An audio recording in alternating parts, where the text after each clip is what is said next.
നമസ്കാരം. എല്ലാ U K മലയാളികൾക്കും ഗുഡ് മോർണിംഗ് യു കെയുടെ മോർണിംഗ് ന്യൂസിലേക്ക് സ്വാഗതം.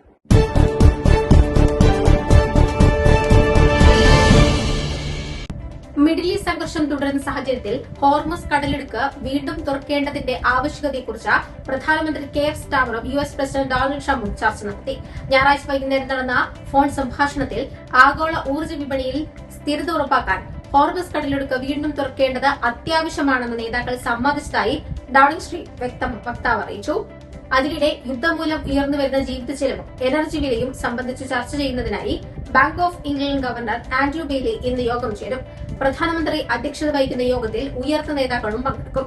യുദ്ധം ആരംഭിച്ചതിനു ശേഷം ലോകത്തിലെ ഏറ്റവും തിരക്കേറിയ കപ്പൽ പാതകളിലൊന്നായ ഹോർമസ് കടലിടുക്കിലൂടെയുള്ള ഗതാഗതം ഏകദേശം 95% കുറഞ്ഞിരിക്കുന്നത്.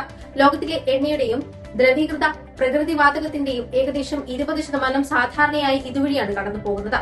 ഇതോടെ ആഗോള ഇന്ധനവില കുത്തനെ ഉയർന്ന ക്രൂഡ് ഓയിൽ വില 45% വർദ്ധിച്ച് ബാരലിന് $106 എത്തിയിരിക്കുന്നത്.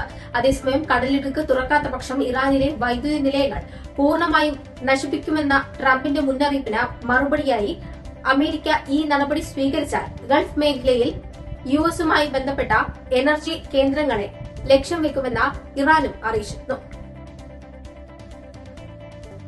ഇറാന്റെ മിസൈലുകൾ ബ്രിട്ടനിൽ എത്തുമെന്ന ഇസ്രായേലിന്റെ വാദം തള്ളി ബ്രിട്ടൻ.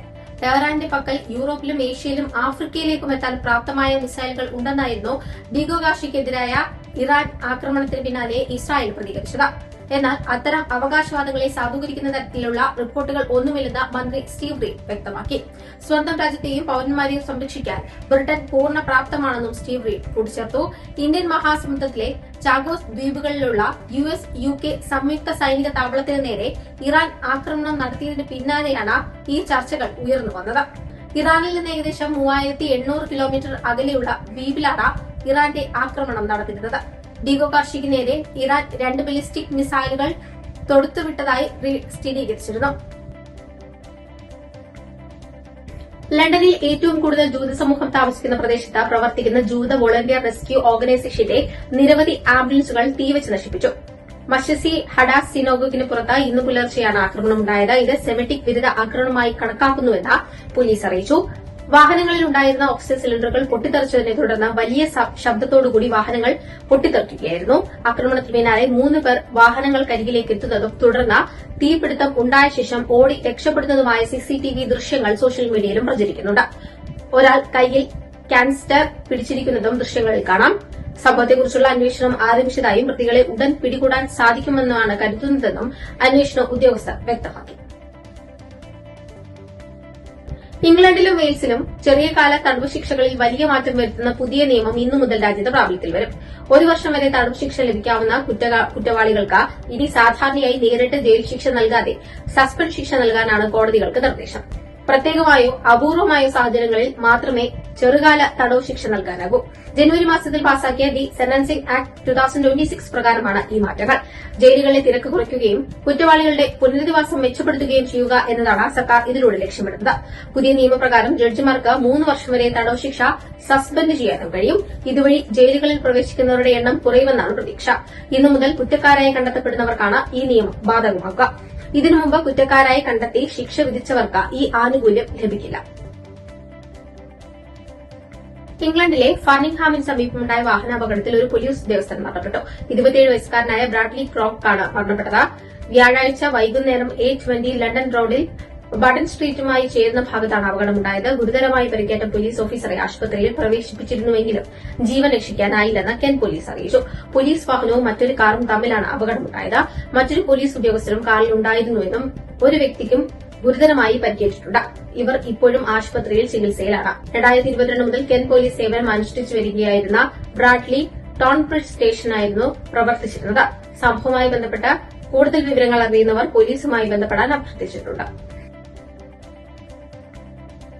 ഇംഗ്ലണ്ടിൽ ന്യൂ ടൌൺസ് പദ്ധതിയുടെ ഭാഗമായുള്ള സാധ്യതാ സ്ഥലങ്ങളുടെ പട്ടിക സർക്കാർ ചുരുക്കിയത് റിപ്പോർട്ട്. ഭവന വകുപ്പ് 7 പ്രധാന സ്ഥലങ്ങൾ കൂടുതൽ പരിഗണനയ്ക്കായി തിരഞ്ഞെടുത്തതായി അറിയിച്ചു. അന്തിമ പട്ടിക ഈ വർഷം തന്നെ പ്രഖ്യാപിക്കും. കൂടാതെ പ്രതിഷേധങ്ങൾക്കും വിവാദങ്ങൾക്കും കാരണമായ ചില പദ്ധതികൾ ഉൾപ്പെടെ 6 സ്ഥലങ്ങൾ ഈ ഘട്ടത്തിൽ മുൻഗണനാ പട്ടികയിൽ നിന്ന് ഒഴിവാക്കിയിട്ടുമുണ്ട്. അടുത്ത തിരഞ്ഞെടുപ്പിന് മുൻപായി 15 ലക്ഷം വീടുകൾ നിർമ്മിക്കുക എന്നതാണ് സർക്കാർ ഈ പദ്ധതിയിലൂടെ ലക്ഷ്യമിടുന്നത്.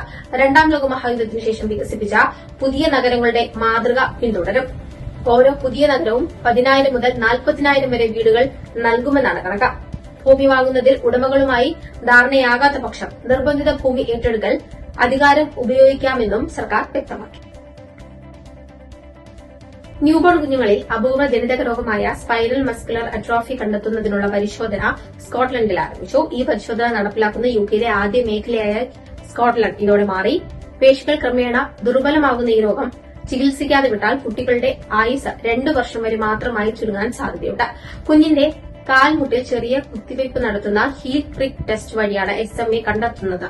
പരീക്ഷണ പദ്ധതിയുടെ ഭാഗമായി ഇവിടെ ജനിക്കുന്ന എല്ലാ കുഞ്ഞുങ്ങൾക്കും ഇനി ഈ പരിശോധന നൽകും. രോഗം ഫലപ്രദമായി ചികിത്സിച്ചാൽ ആയുർദൈർഘ്യം വർദ്ധിക്കാനും സാധ്യതയുണ്ട്. ഗായിക ജെസ്സി നെൽസന്റെ ഇരട്ട പെൺകുഞ്ഞുങ്ങൾക്ക് SMA സ്ഥിരീകരിച്ചതോടെയാണ് ഈ രോഗത്തെക്കുറിച്ച് കൂടുതൽ പേർ അറിയുന്നത്.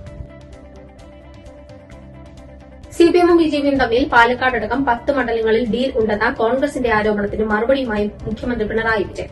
കൊലിവി സഖ്യം അടക്കമുള്ള കാര്യങ്ങൾ ഓർമ്മിപ്പിച്ചുകൊണ്ടാണ് മുഖ്യമന്ത്രിയുടെ മറുപടി. ബിജെപിയുമായി കൂട്ടുകെട്ടുണ്ടാക്കിയ ചരിത്രമാണ് കോൺഗ്രസിനുള്ളതെന്നും 2016 നേമത്ത് ബിജെപി ജയിക്കാൻ കാരണം കോൺഗ്രസ് ആണെന്നും പിണറായി വിജയൻ വാർത്താസമ്മേളനത്തിൽ ആരോപിച്ചു. കോമാളി പ്രയോഗത്തിൽ ഖേദം പ്രകടിപ്പിച്ച സിപിഎം നേതാവ് തോമസ് ഐസക് രമേശ് പിഷാരടിക്കെതിരെ ഉന്നയിച്ചത് രാഷ്ട്രീയ വിമർശനമാണെന്നാണ് വിശദീകരണം. പലസ്തീൻ വിഷയത്തിലെ പിഷാരടിയുടെ അരാഷ്ട്രീയ നിലപാടിനെയാണ് വിമർശിച്ചതെന്നും കോമാളി പ്രയോഗത്തിൽ ഖേദം പ്രകടിപ്പിക്കുന്നതായും തോമസ് ഐസക് പറഞ്ഞു. പ്രധാനമന്ത്രി നരേന്ദ്രമോദി ഞായറാഴ്ച തൃശൂരിലെത്തും. എൻഡിഎ സ്ഥാനാർത്ഥി പത്മജ വേണുഗോപാലിന്റെ തിരഞ്ഞെടുപ്പ് പ്രചാരണത്തിൽ പങ്കെടുക്കാൻ വേണ്ടിയാണ് പ്രധാനമന്ത്രി എത്തുക. റോഡ് ഷോയിലും അദ്ദേഹം പങ്കെടുക്കും. ആദ്യം പാലക്കാട് എത്തിയതിനു ശേഷമായിരിക്കും തൃശൂരിലേക്ക് എത്തുക എന്നാണ് വിവരം. അസമിലെ ബിജെപി മന്ത്രി നന്ദിത ഗർലോസ കോൺഗ്രസിൽ ചേർന്നു. ഹാഫ്ലോങ്ങിൽ നടന്ന ചടങ്ങിൽ നന്ദിത കോൺഗ്രസ് അംഗത്വം സ്വീകരിച്ചു. യുവജന ക്ഷേമ കായിക മന്ത്രിയാണ് നന്ദിത. ഹാഫ്ലോങ് മണ്ഡലത്തിൽ നിന്നുള്ള ജനപ്രതിനിധിയായിരുന്നു ഇവർ. തിരഞ്ഞെടുപ്പിൽ ഈ സീറ്റിൽ മത്സരിക്കാൻ ബിജെപി നന്ദിതയല്ല നിയോഗിച്ചത്. പുതുമുഖമായ രൂപാലി ലെങ്താസെയാണ് നിയോഗിച്ചത്. ഇതോടെയാണ് ഇവർ ബിജെപിയിൽ നിന്നും മാറി കോൺഗ്രസിൽ ചേർന്നത്. ഇതോടെ ഇന്നത്തെ വാർത്തകൾ അവസാനിക്കുന്നു. നന്ദി, നമസ്കാരം.